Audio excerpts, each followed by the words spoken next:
आपण ऊद या वृक्षाची माहिती घेणार आहोत। इको फ्रेंडली चॅनलवर आपले सहर्ष स्वागत आहे। चॅनलला सबस्क्राइब करा, शेअर करा आणि लाईक करा। ऊद म्हणजे वटेरिया इंडिका।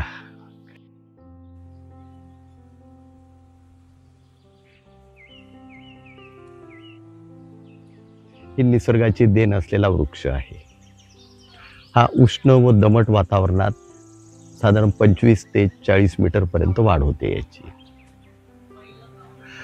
ऊद म्हणजे हा एक धुपाचा प्रकार आहे। याला ऊद, पांढरा धूप, व्हाईट डॅमर अशा अनेक नावांनी ओळखलं जातं। हा मूळ नक्षत्राचा वृक्ष आहे। सदाहरित असलेला हा अतिशय सुंदर वृक्ष आहे। आपण याला निसर्गाची देण म्हटलेलोच आहोत आणि हा पूर्णपणे भारतीय वृक्ष आहे। याची साल, डिंक तसेच बियापासून निघणारे तेल हे आयुर्वेदामध्ये आणि सुगंधी द्रव्यामध्ये वापरले जाते। उष्ण दमट हवामानात म्हणजे पश्चिम घाटात या आपल्या कोकण पट्ट्यात वाढणारा निचरा होणाऱ्या जमिनीत हा वृक्ष चांगला वाढतो। याला संस्कृतमध्ये सारजा, सफेद डामर, कन्नडमध्ये धूप डामर या नावाने ओळखले जाते। यावर मधमाशा जास्त येत असल्यामुळे पॉलिनेशनसाठी आंब्यांच्या बागा, काजूच्या बागा वगैरे जर कधी असतील तर त्यांना हा वृक्ष फायदेशीर ठरू शकतो।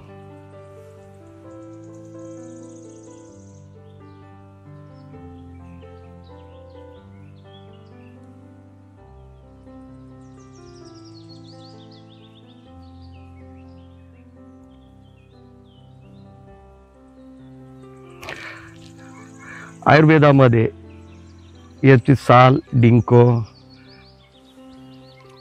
संधिवात, मधुमेह, कफ, जंत, कातडीचे आजार, जखमा, दमा, खोकला इत्यादी याच्यात वापरला जातो।